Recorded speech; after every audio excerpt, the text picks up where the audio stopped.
दोस्तों स्वागत है आपका बिहार न्यूज में। दोस्तों मैं हूं फिरदौस गनी और आप देख रहे हैं केडीबी लाइव। दोस्तों आज हो चुका है 22 सितंबर 2021। तो आज की बिहार की टॉप न्यूज लग रहे हैं आपके लिए। दोस्तों वीडियो स्टार्ट करने से पहले आपसे रिक्वेस्ट है, अगर आप नए हैं इस चैनल पर तो फिर चैनल को सब्सक्राइब करके बेल आइकन भी प्रेस कर दीजिए और साथ में वीडियो को लाइक कर दीजिए, अपने दोस्तों के साथ शेयर भी कीजिए। तो चलिए दोस्तों स्टार्ट करते हैं आज के पूरे बिहार की टॉप न्यूज।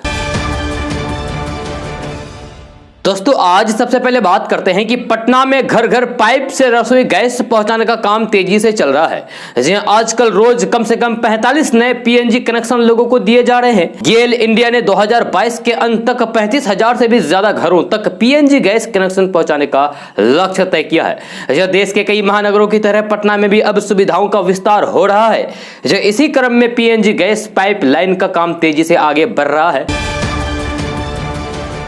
दोस्तों बिहार के किसी भी जिले में ड्राइविंग लाइसेंस बनाना अब आसान नहीं होगा। एक्सपर्ट ड्राइवर ही अब ड्राइविंग लाइसेंस के हकदार होंगे। इसके लिए पटना और औरंगाबाद जिले की तरह सभी जिलों में ऑटोमेटेड ड्राइविंग टेस्ट ट्रैक बनाए जाएंगे।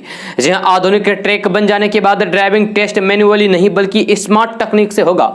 जहां ट्रैक निर्माण के लिए बिहार के 20 बड़े जिलों को बिहार सरकार 75-75 जबकि छोटे जिलों को 50-50 लाख रुपए की राशि आवंटित भी कर दी है। जहां परिवहन विभाग द्वारा सभी जिलों को इस दिशा में तेजी से काम करने को कहा गया है। अधिकांश जिलों में जमीन अधिग्रहण कर ली गई है या फिर चिन्हित करने की प्रक्रिया चल रही है। जिन जिलों में काम देरी से हो रहा है वहां के डीएम से सितंबर के अंत तक रिपोर्ट भी तलब की गई है। ड्राइविंग टेस्ट की व्यवस्था पहले से ज्यादा पारदर्शी होगी। फिलहाल पटना औरंगाबाद को छोड़कर दूसरे जिलों में ड्राइविंग जांच की परीक्षा मैन्युअली संपन्न होती है, लेकिन लगातार इस तरह की शिकायतें मिल रही है कि दलालों की मिली भगत से आवेदक घर बैठे ड्राइविंग लाइसेंस ले रहे हैं। ऐसे में नई व्यवस्था पारदर्शी होगी। खासकर 4 पहिया वाहन और भारी वाहनों का लाइसेंस पाना काफी मुश्किल हो जाएगा। दोस्तों तेजस्वी यादव पर टिकट के बदले 5 करोड़ रुपए लेने का आरोप लगा है। इन आरोपों पर प्रतिक्रिया देते हुए तेजस्वी यादव ने कहा है कि उन्हें फर्क नहीं पड़ता अगर कोई टॉम, डिक या फिर हैरी मेरे खिलाफ मामला दर्ज कराता है। पटना की एक अदालत द्वारा मामले में आरजेडी नेता तेजस्वी यादव के खिलाफ एफआईआर दर्ज कराने के आदेश दिए गए हैं। इस पर तेजस्वी यादव ने कहा है कि अगर कोई टॉम, डिक या हैरी मेरे खिलाफ मामला दर्ज कराता है तो मुझे इससे कोई फर्क नहीं पड़ता, लेकिन सवाल यह है कि शिकायतकर्ता को 5 करोड़ रुपए कहां से मिले। उन्होंने कहा है कि वे चाहते हैं कि इस पूरे मामले की निष्पक्ष जांच हो। उन्होंने यह भी कहा है कि अगर इस मामले में यह साबित होता है कि जिसने भी उन पर आरोप लगाया है वे गलत है तो उस व्यक्ति के खिलाफ गंभीर कार्रवाई होनी चाहिए।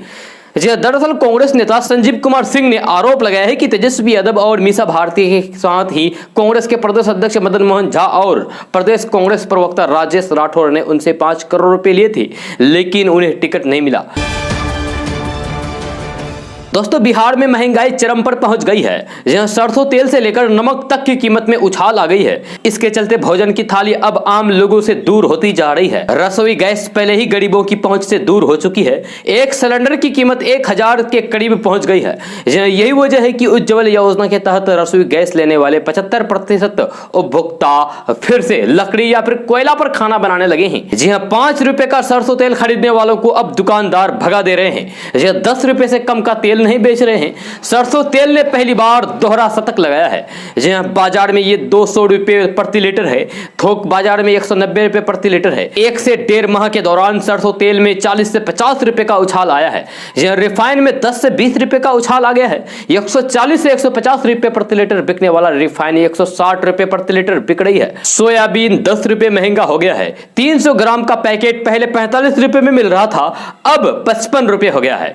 थोक व्यवसायियों की माने तो इसकी कीमत में और बढ़ोतरी हो सकती है। साधारण नमक भी 2 से 3 रुपए किलो महंगा हो गया है।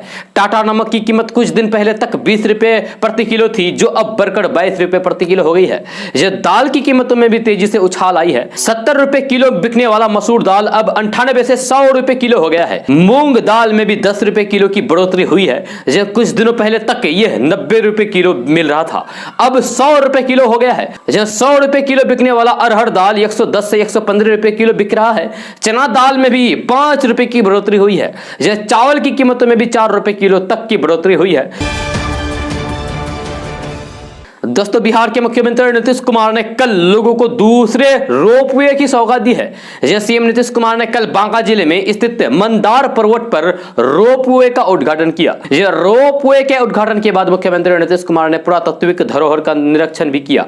यह मंदार पर्वत स्थित रोपवे का उद्घाटन होने से यहाँ पर्यटन को काफी बढ़ावा मिलेगा। महज 80 रुपए का टिकट लेकर लोग अब मंदार की ऐतिहासिक, पौराणिक और धार्मिक स्थलों का दर्शन कर पाएंगे। आपको बता दें कि मंदार पर्वत से लोगों की धार्मिक आस्था जुड़ी हुई है और यहाँ पर बड़ी संख्या में श्रद्धालु आते हैं। यह रोपवे नहीं होने के कारण पहले घंटों की चढ़ाई करनी पड़ती थी, लेकिन अब रोपवे बन जाने के बाद मिनटों में लोग पहाड़ों के ऊपर पहुंच जाएंगे। दोस्तों अक्सर राशन की दुकान का नाम सुनते ही दिमाग में इमेज आती है कि वहां कई सारी बोरियां रखी होगी और तराजू होगा जहां लोगों को अनाज दिया जा रहा होगा। लेकिन अब इसमें बदलाव होने वाला है, क्योंकि अब राशन की दुकानों पर अनाज बिक्री के साथ ही अन्य सुविधाएं भी मिलेगी। अभी तक राशन की दुकानों पर सिर्फ अनाज या सरकारी सामग्री जैसे तेल आदि मिलते थे, लेकिन अब सीएससी से जुड़ी सर्विस का फायदा भी इन दुकानों से ही उठाया जा सकेगा। अब आप अपने पड़ोस की राशन की दुकानों से पैन कार्ड, पासपोर्ट के लिए अप्लाई कर सकते हैं। यही नहीं, बिजली, पानी और अन्य यूटिलिटी के बिल का भुगतान भी आप ऐसे दुकानों पर जमा कर पाएंगे। यह राशन दुकान में आपसे जुड़ी सुविधाएं मसलन पैन, पासपोर्ट के लिए आवेदन, बिजली, पानी सहित अन्य यूटिलिटी बिलों का भुगतान करने की सुविधा उपलब्ध कराई जाएगी। यह मंत्रालय के एक बयान में कहा गया है कि राशन की दुकानों को सीएससी सेवा केंद्र के तौर पर विकसित किया जाएगा। ऐसे सीएससी केंद्र को अपने सुविधा के अतिरिक्त सेवाओं का चयन करने को कहा जाएगा। इसमें बिल का भुगतान, पैन आवेदन, पासपोर्ट का आवेदन करना, चुनाव आयोग से जुड़ी सेवाएं आदि शामिल है। यह उपभोक्ता को पास की राशन दुकान पर यह सारी सुविधाएं उपलब्ध होगी और दूसरी तरफ इन दुकानों को अतिरिक्त आय का स्रोत भी मिलेगा, यानी कि ज्यादा कमाई भी होगी। दोस्तों आपने हवा में उड़ते हुए हेलीकॉप्टर को तो देखा होगा, हवाई जहाज को देखा होगा, यानी कि एरोप्लेन को देखा होगा हवा में उड़ते हुए। क्या आपने कभी किसी कार को हवा में उड़ते हुए देखा है या सुना है? नहीं ना? तो चलिए आज हम आपको इसके बारे में कुछ बातें बताने जा रहे हैं, जहां भारत में जल्द ही आपको ऐसा होते हुए दिखाई देगा, यानी कि कार हवा में उड़ते हुए दिखाई देगा। जी हाँ, हवा में उड़ने वाली कार एक वैश्विक परिकल्पना है और तमाम कंपनियां एवं स्टार्टअप इस पर काम कर रहा है। जी ऐसी संभावना है कि भारत जल्द ही फ्लाइंग कार को दुनिया के सामने पेश कर सकता है। केंद्रीय नागरिक उड्डयन मंत्री ज्योतिरादित्य सिंधिया ने सोमवार को एशिया के पहली हाइब्रिड फ्लाइंग कार के कॉन्सेप्ट मॉडल को पेश किया है। ज्योतिरादित्य सिंधिया ने कहा है कि विनाता एरो मोबिलिटी की टीम के साथ मुलाकात की और उनकी कॉन्सेप्ट फ्लाइंग कार को देखा। यह कार एशिया की पहली हाइब्रिड फ्लाइंग कार बन सकती है। ज्योतिरादित्य सिंधिया ने कहा है कि जब यह कॉन्सेप्ट मॉडल वास्तविक में आकार ले लेगा, तब इन फ्लाइंग कार्स का उपयोग लोगों और कार्गो के परिवहन में किया जा सकेगा। इसके अलावा फ्लाइंग कार का उपयोग मेडिकल इमरजेंसी सर्विस उपलब्ध कराने में भी किया जाएगा। जी हां, फ्लाइंग कार यानी कि उड़ने वाली कार को बनाने वाली कंपनी ने दावा किया है कि वास्तविक आकार लेने के बाद यह fully autonomous hybrid electric VTOL vehicle एक बार में 2 यात्रियों को साथ लेकर उड़ने में सक्षम होगा। इसमें एक कोएक्सियल क्वाड रोटर सिस्टम लगा होगा जो 8 BLDC मोटर से पावर लेगा। वाहन में मोटर को चलाने के लिए बायोफ्यूल का इस्तेमाल किया जाएगा। यह उड़ने वाली कार अधिकतम 1300 किलोग्राम वजन के साथ हवा में उड़ सकती है। यह कार 120 किलोमीटर प्रति घंटे की अधिकतम स्पीड के साथ 60 मिनट तक उड़ान भर सकती है। यह रेंज की बात करें तो फ्लाइंग कार बिना रिफ्यूल के 100 किलोमीटर तक उड़ सकती है। यह ग्राउंड लेवल से अधिकतम 3000 फुट की ऊंचाई पर उड़ान भर सकती है। यह फ्लाइंग कार सड़क पर भी चल सकती है और हवा में भी उड़ सकती है। इसका परिणाम यह होगा कि ट्रांसपोर्टेशन सेक्टर के लिए यह बहुत अधिक सुविधाजनक होगा। इससे समय में कमी आएगी और सड़कों पर भीड़ भाड़ भी कम होगी। दोस्तों बिहार में भ्रष्टाचार में संलिप्त सरकारी कर्मचारियों के खिलाफ सरकार की कार्रवाई लगातार जारी है। IPS बिहार प्रशासनिक सेवा के अधिकारियों समेत DTO और अन्य लोगों के यहां छापेमारी करने के बाद अब बिहार में 1 करोड़पति कांस्टेबल के यहां छापेमारी जारी है। बिहार पुलिस की आर्थिक अनुसंधान इकाई यानी कि EOU ने पटना जिला पुलिस बल के जवान और बिहार पुलिस मेंस एसोसिएशन के प्रांतीय अध्यक्ष कांस्टेबल नरेंद्र कुमार धीरज के 9 ठिकानों पर एक साथ छापेमारी की गई। यह दरअसल कांस्टेबल पोस्ट पर तैनात धीरज के विरुद्ध आय से भी अधिक संपत्ति यानी कि करोड़ों रुपए की संपत्ति अर्जित करने की शिकायत मिली थी।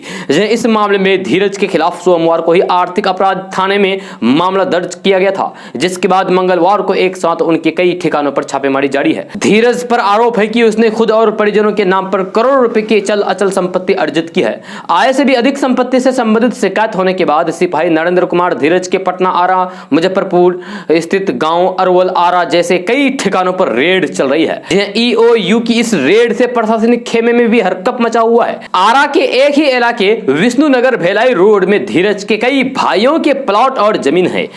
पटना के ब्यौर इलाके में स्थित महावीर कॉलोनी में भी जब ईओयू की टीम पहुंची तो आलीशान मकान देखकर दंग रह गई। टीम को धीरज के घर से कई बेशकीमती सामान भी मिले हैं।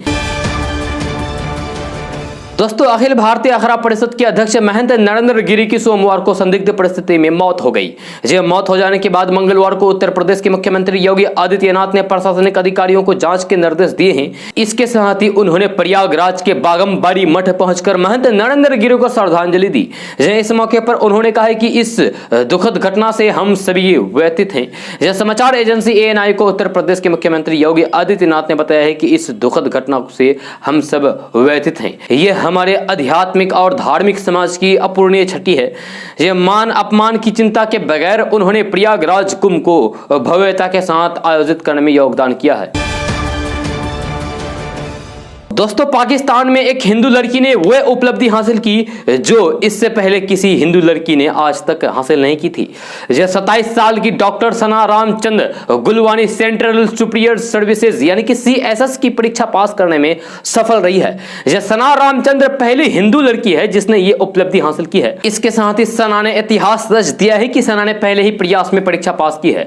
अब उनकी नियुक्ति पर भी मुहर लग गई है। सबसे कठिन परीक्षा में से एक ये परीक्षा कितनी कठिन होती है इसका अंदाजा इसी बात से लगाया जा सकता है कि पाकिस्तान में इस परीक्षा में जितने परीक्षार्थी शामिल हुए उसमें से 2% से भी कम लोग कामयाबी हासिल कर पाए।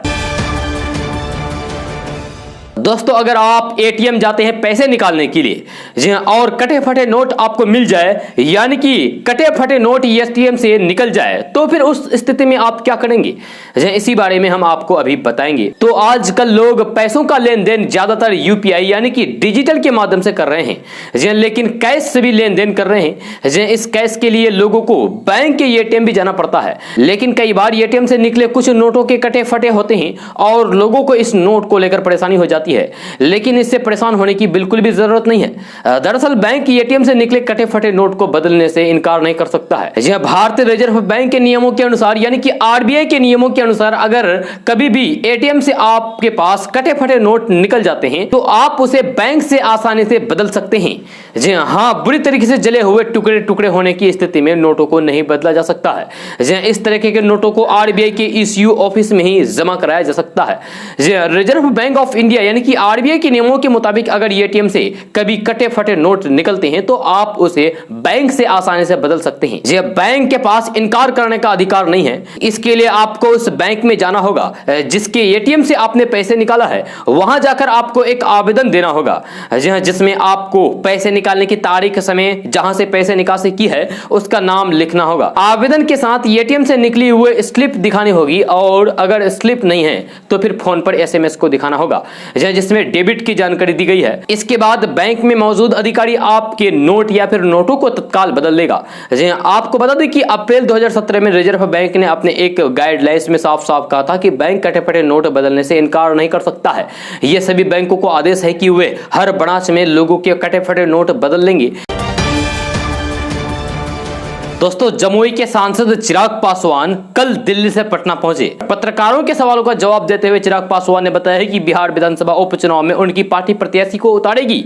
इसकी जल्द औपचारिक घोषणा की जाएगी। वही नेता प्रतिपक्ष तेजस्वी यादव पर JDU के राष्ट्रीय अध्यक्ष ललन सिंह के हमले पर चिराग पासवान ने कहा है कि यदि 9वीं पास रोजगार नहीं दे सकता तो आप ही दे दीजिए। आपने तो बिहार के युवाओं को 19 लाख रोजगार देने का वादा भी किया था। उन वादों का क्या हुआ? चिराग पासवान ने बिहार सरकार पर हमला बोलते हुए है कि हकीकत यही है कि घोषणा मात्र करने से बेरोजगारी खत्म नहीं हो सकती है। चिराग पासवान ने कहा है कि आंकड़े तो ये बताते हैं कि बिहार से अब भी बड़ी तादाद में लोग दूसरे प्रदेशों में पलायन कर रहे हैं। दूसरे प्रदेश में जाने के लिए बिहारी युवा मजबूर हैं। आज आप सरकार में बैठे हैं, ऐसे में आप ही बताइए कि आपने कितने लोगों को रोजगार दिया है। बिहार के युवाओं को 19 लाख रोजगार देने का जो वादा आपने किया था वह पूरा कब करेंगे? दोस्तों बिहार के मुजफ्फरपुर जिले के रहने वाला एक शख्स पैदल बांग्लादेश पहुंच गया, जहां उसे बांग्लादेश की पुलिस ने गिरफ्तार कर लिया। जहां गिरफ्तारी के 5 साल बाद वह जेल से छूट गया है। जहां रिहा होने के बाद यह शख्स अपने घर मुजफ्फरपुर पहुंचा। जो आप अपने मोबाइल स्क्रीन पर तस्वीर देख रहे हैं, यही वह शख्स है जहां जिसे लेकर उसके घर पर खुशी और उत्साह का माहौल है। दरअसल मुजफ्फरपुर जिले के सकरा थाना के अंतर्गत बरियारपुर ओपी क्षेत्र की मोहम्मदपुर बनबाड़ी गांव का रहने वाला रामचंद्र पासवान, जो कि 60 साल के हैं, वो 5 साल बाद बांग्लादेश की जेल से छूटकर अपने घर पहुंचा है। बताया जा रहा है कि रामचंद्र पासवान साल 2016 में पश्चिम बंगाल गए थे और वहां से रास्ता भटक कर वे बांग्लादेश पहुंच गए। जब बांग्लादेश की सीमा में घुसने के बाद पुलिस ने रामचंद्र पासवान को गिरफ्तार करके जेल में डाल दिया। उसके बाद बांग्लादेश की जेल में ही बंद थे। बीते दिनों जब बांग्लादेश सरकार ने विदेशी कैदियों को रिहा किया तो उसमें रामचंद्र पासवान का भी नाम था। रिहाई के बाद बांग्लादेश ने रामचंद्र पासवान को पश्चिम बंगाल सरकार को सौंपा और वहां से ये सीधे बिहार के मुजफ्फरपुर में स्थित अपने घर आ गए। दोस्तों बॉलीवुड एक्टर सोनू सूद पिछले कई दिनों से टैक्स चोरी के आरोपों में घिरे हुए हैं।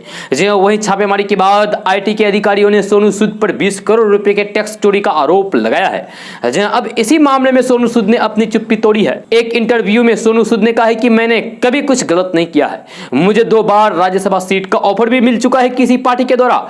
इंटरव्यू में सोनू सूद ने कहा है कि मैंने कोई कानून नहीं तोड़ा है, फिर भी टैक्स अधिकारियों ने मुझसे लगातार 4 दिनों तक पूछताछ की है। उस पूछताछ में उन्होंने जो भी सवाल पूछे मैंने उनके सही सही जवाब दिए। जो भी पेपर चाहिए थे वे भी मैंने उन्हें दे दिए। उन्होंने आगे भी बताया है कि मुझे 2 पार्टियों की तरफ से राज्यसभा की सीट का ऑफर भी मिल चुका है, लेकिन मैंने इसे ठुकरा दिया। सोनू सूद ने यह भी कहा है कि मैंने अपना काम किया, उन्होंने अपना काम किया। उन्होंने जो भी सवाल उठाए हमने उनके हर एक सवाल का पूरे जोरदार तरीके से जवाब दिया और पेपर के साथ दिया, और ये मेरा फर्ज भी है। दोस्तों बिहार में युवाओं के लिए एक बार फिर से सरकारी नौकरी का सुनहरा मौका आया है। बिहार स्टाफ सिलेक्शन कमीशन यानी कि बीएसएससी की ओर से माइंस इंस्पेक्टर के पद पर बहाली निकाली है। इसको लेकर आयोग की तरफ से नोटिफिकेशन भी जारी किया गया है। जारी नोटिफिकेशन के अनुसार बिहार में कुल 100 पदों पर भर्ती होगी। ऐसे में जो उम्मीदवार इन पदों पर आवेदन करना चाहते हैं वे ऑफिशियल वेबसाइट www.bssc.bihar.gov.in पर जाकर ऑनलाइन के द्वारा आवेदन कर सकते हैं। आपको बता दो कि बिहार स्टाफ सिलेक्शन कमीशन यानी कि बीएसएससी की ओर से जारी नोटिस के मुताबिक इंस्पेक्टर के पद पर भर्ती की जाएगी। इस वैकेंसी के लिए आवेदन प्रक्रिया 20 सितंबर 2021 को शुरू हुई है। इसमें आवेदन की तारीख 20 अक्टूबर 2021 रखी गई है।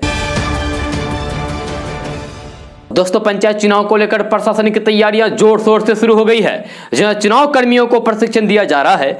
किशनगंज के बहादुरगंज प्रखंड में पंचायत चुनाव 7वें चरण में 15 नवंबर को होना सुनिश्चित है। बहादुरगंज प्रखंड क्षेत्र के 20 पंचायत के 274 बूथों के जरिए 1,50,520 मतदाता अपने मत का प्रयोग करेंगे।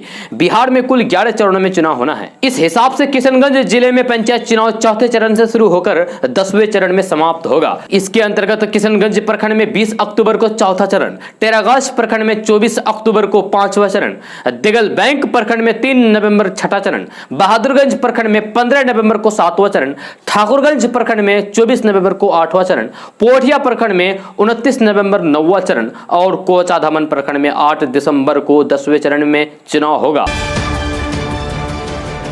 दोस्तों बिहार में मानसून की बारिश पूरे सितंबर महीने तक रहेगी। मानसून की ट्रफ लाइन अभी बिहार की काफी दूर होने के कारण फिलहाल बारिश का सिलसिला थोड़ा सा कम जरूर हुआ है, लेकिन बंद नहीं हुआ है। पश्चिम बंगाल के कोलकाता में स्थित क्षेत्रीय मौसम विज्ञान केंद्र की ओर से बिहार में आज के लिए बारिश का येलो अलर्ट जारी कर दिया है। वहीं दिल्ली के राष्ट्रीय मौसम विज्ञान केंद्र से जारी राष्ट्रीय पूर्वानुमान में आज बिहार के कई हिस्सों में तूफान के साथ वज्रपात की आशंका जाहिर की गई है। मौसम विभाग के पटना केंद्र के अनुसार 22 सितंबर यानी कि आज पटना, गया, नालंदा, शेखपुरा, नवादा, बेगूसराय, लखीसराय, जहानाबाद, बक्सर, भोजपुर, रोहतास, भभुआ, औरंगाबाद और अरवल जिले के कई हिस्सों में बारिश हो सकती है।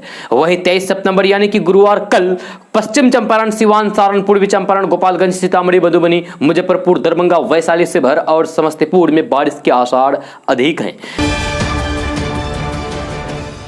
दोस्तों, बिहार में रहने वाले लोगों के लिए बड़ी खबर सामने आ रही है। ताजा रिपोर्ट के मुताबिक बिहार के भागलपुर और बांका में बहुत जल्द एथेनॉल की फैक्ट्री लगाई जाएगी। इसको लेकर विभाग के स्तर पर तैयारियां शुरू हो चुकी है। बहुत जल्द फैक्ट्री लगाने का काम किया जाएगा। खबर के अनुसार बिहार के उद्योग मंत्री सैयद शाहनवाज हुसैन ने जानकारी देते हुए बताया है कि भागलपुर में Bharat plus ethanol private limited और बांका में Bhagalpur bio fancy private limited company ने एथेनॉल फैक्ट्री लगाने में दिलचस्पी दिखाई है। आपको बता दें कि भागलपुर के साहो पर्वता में एथेनॉल की फैक्ट्री लगाई जाएगी।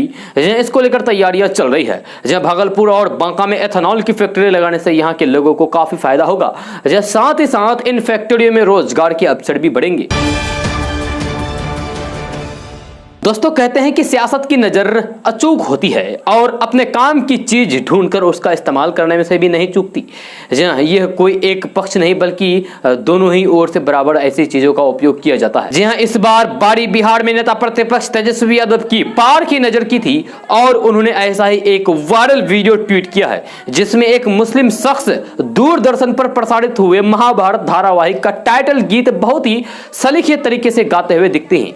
जी हां, वायरल वीडियो में दिख रहा है कि बगल में बुर्के में एक महिला खड़ी है और मौलाना की भी दाढ़ी बड़ी हुई है। उनके साथ 3-4 लोग और दिख रहे हैं। मुस्लिम व्यक्ति अपने परंपरागत वेशभूषा में महाभारत के इस टाइटल ट्रैक सॉन्ग को इतने सुंदर तरीके से यानी कि ढंग से गाते हैं कि लोग मंत्र मुग्ध हो जाते हैं। तेजस्वी यादव ने इसे अपने ट्विटर अकाउंट पर शेयर करते हुए लिखा है कि मेरा भारत महान। दरअसल यह वीडियो इसीलिए लोगों के लिए कौतूहल का विषय बन गया है कि ऐसी चीजें अक्सर उनके बड़े भाई तेज प्रताप यादव शेयर कर रहे हैं। तेज प्रताप यादव खुद भी कई बार धार्मिक वेशभूषा में दिखे जाते हैं और सोशल मीडिया पर शेयर भी करते हैं। इस बार उनके छोटे भाई यानी कि तेजस्वी यादव ने वीडियो ट्वीट करते हुए लिखा है कि मेरा भारत महान। हमारे देश के इसी खूबसूरती, तहजीब, भाईचारे और मोहब्बतों को कुछ नफरती ताकतें समाप्त करना चाहती है, लेकिन हम सब ऐसा होने नहीं देंगे। जय हिंद। तेजस्वी यादव ने जो वीडियो ट्वीट किया है उसमें मुस्लिम शख्स महाभारत धारावाहिक का शीर्षक गीत गाते हुए दिखाई देते हैं यानी कि टाइटल गीत गाते हुए दिखाई देते हैं।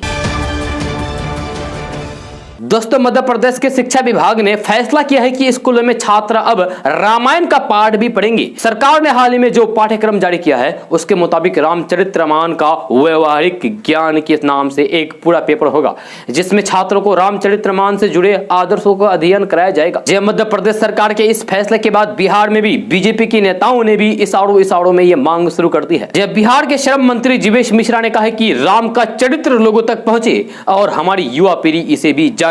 इसके लिए अगर रामचरितमानस और रामायण को पाठ्यक्रम में शामिल किया जाए तो क्या हर्ज है। हम भी बिहार के शिक्षा मंत्री विजय चौधरी से मांग करते हैं कि वे इस ओर पहल करें। इधर बिहार बीजेपी के एमएलसी नवल किशोर यादव ने भी कुछ ऐसे ही मांग कर डाली है। उन्होंने पाठ्यक्रम में रामचरितमानस को शामिल करने के सवाल पर कहा है कि बिल्कुल शामिल होना चाहिए। रामचरितमानस और रामायण पाठ्यक्रम में यह हमारी संस्कृति है। इधर मंत्री नीरज कुमार बबलू ने कहा है कि निश्चित तौर पर ऐसा होना चाहिए। मध्य प्रदेश सरकार के इस फैसले का हम स्वागत करते हैं। धार्मिक ग्रंथ पर आधारित हमारा पूरा देश है। रामायण का पाठ हमने बचपन से ही किया है। अगर इसे पाठ्यक्रम में शामिल किया जाएगा तो फिर इसे पढ़ने में कोई विशेष मेहनत नहीं करनी पड़ेगी। इसको लेकर हम प्रधानमंत्री को पत्र लिखेंगे और ये मांग करेंगे कि केवल एक राज्य में नहीं बल्कि पूरे देश में ये लागू होना चाहिए। हालांकि एनडीए गठबंधन का हिस्सा होते हुए भी जदयू ने सहयोगी दल यानी कि बीजेपी के नेताओं की मांग का समर्थन नहीं किया है। यह बिहार में एनडीए की सरकार है। बीजेपी के नेता मांग भी कर रहे हैं लेकिन उन्हें शायद इस बात का अंदाजा नहीं है कि बिहार में नीतीश कुमार और उनकी पार्टी जेडीयू है जो ऐसी मांग को मानने से परहेज कर सकती है। इस बात का जेडीयू के प्रवक्ता और एमएलसी नीरज कुमार ने इशारों में ही इशारा कर दिया है कि ऐसा होने वाला नहीं है।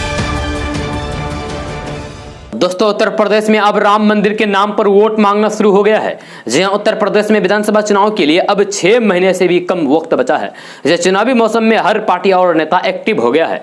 सत्ता में वापसी के लिए सीएम योगी भी दिन रात एक किए हुए हैं। मुख्यमंत्री योगी ने राम मंदिर निर्माण का जिक्र करते हुए कहा है कि पहले हम लोग कहते थे कि रामलला हम आएंगे, मंदिर वही बनाएंगे, तो मीडिया के लोग हमसे पूछते थे कि कब बनाओगे। मोदी जी के नेतृत्व में 500 साल पुराना मामला समाप्त हुआ। 5 अगस्त 2020 को अयोध्या में भगवान राम के मंदिर निर्माण का कार्य शुरू हो गया है। मुख्यमंत्री ने लोगों से पूछा है कि क्या अयोध्या में समाजवादी पार्टी राम मंदिर का निर्माण कराती है, क्या बसपा कराती है, क्या आप कांग्रेस से ये उम्मीद करते हैं। दोस्तों, वायु प्रदूषण का बच्चों की सेहत पर पड़ने वाला दुष्प्रभाव को लेकर एक नया रिसर्च किया गया है। इसमें पाया गया है कि वायु प्रदूषण बच्चों की मानसिक सेहत पर भी भारी पड़ सकता है। रिसर्च के अनुसार बहुत अधिक वायु प्रदूषण वाले माहौल का संबंध बच्चों में मानसिक समस्याओं से पाया गया है। उच्च स्तर के वायु प्रदूषण में रहने से बच्चों में भी ऐसी प्रवृत्ति बनने का 50% खतरा ज्यादा पाया गया है, जिससे वे जीवन में आगे चलकर खुद को नुकसान पहुंचा सकते हैं। जी हां, इंग्लैंड की मैनचेस्टर यूनिवर्सिटी और डेनमार्क की आर्हस यूनिवर्सिटी के शोधकर्ताओं यानी कि रिसर्चरों ने यह अध्ययन किया है। रिसर्चरों के अनुसार डेनमार्क में 10 साल से कम उम्र के बच्चे 14 लाख बच्चों का परीक्षण किया गया है। यह पाया गया है कि उच्च स्तर के नाइट्रोजन हाइड्रोक्साइड वाले माहौल में रहने वाले बच्चे वयस्क होने पर भी खुद को नुकसान पहुंचा सकते हैं, यानी कि बड़े होने पर भी नुकसान पहुंचा सकते हैं। दोस्तों, बिहार के स्वास्थ्य मंत्री मंगल पांडे ने सोमवार को कहा है कि पड़ोसी देशों में मिल रहे पोलियो मरीजों को लेकर भारत सरकार चिंतित और सजग है। आपको बता दूं कि विश्व में कहीं भी पोलियो का एक भी मरीज पाया जाता है तो इससे पोलियो वायरस के फिर से आने की संभावना बनी रहती है। भारत में भी पोलियो फिर से पांव नहीं पसारे, इसको ध्यान में रखते हुए भारत सरकार के निर्देश पर अंतर्राष्ट्रीय टीकाकरण दिवस के तहत राज्य में 26 से 30 सितंबर तक पल्स पोलियो अभियान चलाया जाएगा। किसी भी त्योहार को देखते हुए इस अभियान को स्थानीय स्तर पर एक दिन बढ़ाया जा सकता है। जी अभियान के दौरान दूर दराज के क्षेत्र, बासा, ईंट भट्टा, प्रवासी और भरणशील आबादी वाले क्षेत्रों के बच्चों पोलियो की खुराक लेने से वंचित न रहे, इसके लिए स्वास्थ्य विभाग द्वारा विशेष निगरानी दल का गठन किया जाएगा। दोस्तों, बिहार में फ्लाइट से सफर करने वाले लोगों के लिए बड़ी खबर सामने आ रही है। ताजा रिपोर्ट के मुताबिक बिहार के पटना, गया, दरभंगा के बाद बहुत जल्द गोपालगंज, पूर्णिया, मुजफ्फरपुर से फ्लाइट का संचालन शुरू किया जा सकता है। खबर के अनुसार मोदी सरकार ने बिहार के गोपालगंज, पूर्णिया, मुजफ्फरपुर एयरपोर्ट को विकसित करने की मंजूरी दे दी है। इसको लेकर मोदी सरकार ने बिहार सरकार से जमीन की मांग की है। जैसे ही जमीन उपलब्ध होगी वैसे ही उसके बाद एयरपोर्ट का निर्माण कार्य शुरू हो जाएगा। आपको बता दें कि मोदी सरकार ने मुजफ्फरपुर एयरपोर्ट को विकसित करने के लिए 475 एकड़ जमीन की मांग की है, जबकि पूर्णिया एयरपोर्ट को विकसित करने के लिए 50 एकड़ जमीन की मांग की है। वहीं गोपालगंज एयरपोर्ट के लिए भी जमीन की जरूरत बताई गई है। मिली जानकारी के अनुसार नागरिक उड्डयन मंत्री ज्योतिरादित्य सिंधिया ने मुख्यमंत्री नीतीश कुमार से प्रदेश में उड्डयन सेवाओं के विकास के लिए व्यक्तिगत सहयोग मांगा है। जैसे ही बिहार सरकार अनुमति दे देगी उसके बाद बिहार में इन एयरपोर्ट को विकसित किया जाएगा। दोस्तों, केवाईसी के लिए मैसेज या फोन आ रहे हैं तो सावधान हो जाइए। केवाईसी करने के नाम पर आपको कॉल या मैसेज आए तो समझ लीजिए कि यह सारा खेल ठगी का है। जहां पटना हाईकोर्ट में वकीलों के बीच उस वक्त हरकत मच गया जब एसबीआई की शाखा से कथित तौर पर बैंक अकाउंट की डिटेल्स लीक होने से बात सामने आई है। वकीलों का कहना था कि केवाईसी के लिए अनजान फोन नंबर से फोन आया था। इस दौरान उनकी पर्सनल इंफॉर्मेशन मांगी गई थी, जबकि फोन करने वाले शख्स के पास पहले से ही पूरी जानकारी मौजूद थी। जहां इसी बात को लेकर पटना हाईकोर्ट से अधिवक्ता परेशान है। जहां दरअसल पटना हाईकोर्ट कैंपस में स्थित स्टेट बैंक ऑफ इंडिया की शाखा से बैंक अकाउंट का डाटा लीक होने से आम लोग भी खासे परेशान हैं। जी पटना हाईकोर्ट के एक वकील ने बताया है कि एक नंबर से उन्हें फोन आया था। जी फोन करने वाला शख्स केवाईसी के लिए पर्सनल जानकारी मांग रहा था, लेकिन जब उन्होंने जानकारी देने से इनकार कर दिया तब गुस्से में आकर उसने कॉल को काट दिया। जहां उसके पास पहले से ही मेरी पूरी कुंडली मौजूद थी। जहां इसे साइबर क्राइम बताते हुए अधिवक्ता मामले पर कार्रवाई की मांग कर रहे हैं। दोस्तों, उत्तर प्रदेश के प्रयागराज में निरंजनी अखाड़े के महंत और अखिल भारतीय अखाड़ा परिषद के अध्यक्ष महंत नरेंद्र गिरी संदिग्ध परिस्थितियों में सोमवार की जान चली गई। इस मामले के संबंध में पुलिस ने नरेंद्र गिरी के शिष्य योग गुरु आनंद गिरी, लेटे हुए हनुमान मंदिर के पुजारी आधा तिवारी और उनके बेटे संदीप तिवारी को गिरफ्तार किया है। मीडिया रिपोर्ट्स के मुताबिक तीनों पर महंत नरेंद्र गिरी को आत्महत्या के लिए उकसाने का आरोप लगा है। जानकारी के अनुसार शिष्य योग गुरु आनंद गिरी को हरिद्वार से पुलिस और एसओसी ने गिरफ्तार किया है। जब पुलिस उन्हें सड़क मार्ग से उत्तर प्रदेश के लिए रवाना हो गई है। दोस्तों, ब्रिटेन की एक कार शेयरिंग कंपनी ने हाल ही में एक सर्वे किया था। यह सर्वे में दुनिया के 36 सबसे अधिक आबादी वाले शहरों को जगह दिया गया जो ड्राइवरों के लिए सबसे चुनौतीपूर्ण थे। सर्वे से पता चलता है कि मुंबई ड्राइव करने के लिए सबसे तनावपूर्ण शहर है, जबकि दिल्ली जो भारत की राष्ट्रीय राजधानी है उसके साथ बेंगलुरु भी सूची में है। यह सर्वे से जुड़े कई फैक्टर्स थे। इनमें से ट्रैफिक कनेक्शन, ज्यादा गाड़ियां, पब्लिक ट्रांसपोर्टेशन ऑप्शन, शहर में कुल गाड़ियां, रोड क्वालिटी, शहर में लोग और हर साल होने वाली सड़क दुर्घटनाएं। दोस्तों बिहार शिक्षा विभाग ने एक 797 हेड मास्टर के खिलाफ एफआईआर दर्ज कराने का आदेश दिया है। इन सभी प्रधान अध्यापकों पर छात्रवृत्ति और पोशाक राशि में 1,12,00,000 रुपए गबन करने का आरोप लगा है। यह शिक्षा विभाग की जांच में बड़े पैमाने पर अनियमितता पाई गई है। इन सभी 97 प्रधान अध्यापकों के खिलाफ एफआईआर दर्ज कराते हुए कानूनी कार्रवाई करने का आदेश दिया गया है। यह सभी हेड मास्टर बिहार के सीतामढ़ी जिले में पदस्थापित है। दोस्तों यूपी के कन्नौज से भाजपा सांसद सुब्रत पाठक का वीडियो सोशल मीडिया पर वायरल हो रहा है, जिसमें वे नरेंद्र मोदी सरकार द्वारा किसानों के लिए बनाई गई योजनाओं को बताने में असफल दिखाई दे रहे हैं। एक प्रेस कॉन्फ्रेंस के दौरान उनसे जब पत्रकार ने किसानों को लेकर सवाल पूछा कि नरेंद्र मोदी सरकार ने किसानों के लिए क्या किया है, तो इस सवाल के जवाब में बीजेपी सांसद बंगले झांकते दिखाई दे रहे हैं। दरअसल एक प्रेस कॉन्फ्रेंस के दौरान पत्रकार ने उनसे पूछा कि किसानों के लिए आपकी सरकार की तरफ से ऐसा क्या खास किया गया है जिसका किसान लाभ उठा रहे हैं। इसके जवाब में बीजेपी सांसद सुब्रत पाठक ने कहा है कि किसानों को लेकर बड़ी तरीके से इसके आगे वे नहीं बोल पाते हैं, बड़ी तरीके तक रुक जाते हैं। अपनी बात को आगे बढ़ाने का प्रयास करते हुए वे फिर से कहते हैं कि यहाँ के किसानों को ये आगे फिर उनकी जबान लड़खड़ा जाती है और वे चुप हो जाते हैं। कुछ देर बाद एक फाइल को पलटते हुए कहने लगते हैं कि यहाँ पर ऋण माफी का एक बहुत बड़ा काम हुआ है, जिसमें हमारे आगे फिर वे कुछ देर तक के लिए खामोश हो जाते हैं। वही लोग इस पर तरह तरह के कमेंट भी लिख रहे हैं। कमेंट क्या लिख रहे हैं हम आपको भी पढ़कर सुना रहे हैं। तो एक यूजर ने लिखा है कि देश को लूटने वाला क्या जवाब देगा, बीजेपी चोर है। वहीं पर एक और यूजर जिसका नाम है अमित कुमार पाल, इन्होंने लिखा है कि योगी सरकार की ऐसी कोई योजना नहीं है जिससे किसानों को लाभ मिला हो। वहीं एक और यूजर है जिसका नाम है विनय यादव, उन्होंने लिखा है कि कुछ किया हो तो बताए। दीपेश पाल यूजर ने लिखा है कि कुछ नहीं किया तो बोलेगा क्या। देखा जाए तो सरकार किसानों के लिए काफी सोचती है। किसानों के लिए ऐसा क्या खास किया गया है जो जनपद के लाभ मिला किसानों को? जनपद के किसानों को लेकर भी इसमें बड़ी तरह से इस प्रकार से हम लोगों ने यहाँ के किसानों को ये एक तो ऋण माफी का यहाँ पर हुआ है, तो जिसमें हमारे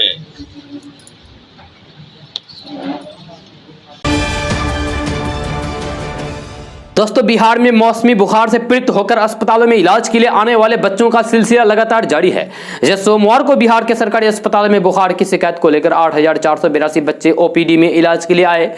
इनमें से सिर्फ 67 बच्चों को भर्ती कराया गया, जबकि 93 बच्चों को डिस्चार्ज कर दिया गया। स्वास्थ्य विभाग की आधिकारिक सूत्रों ने बताया है कि जांच में किसी भी बच्चे में डेंगू, कोरोना या स्वाइन फ्लू के लक्षण नहीं पाए गए हैं।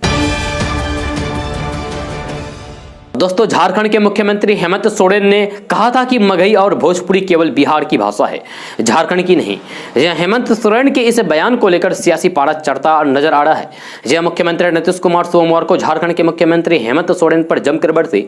मुख्यमंत्री नीतीश कुमार ने इसे राजनीतिक फायदे के लिए दिया गया बयान बताया है। उन्होंने कहा है कि जिन लोगों को इस बात का कोई एहसास नहीं है कि बिहार और झारखंड पहले एक ही था।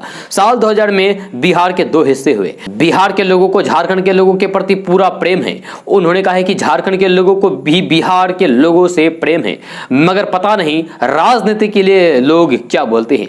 नीतीश कुमार ने कहा है कि यह बात समझ में नहीं आती है।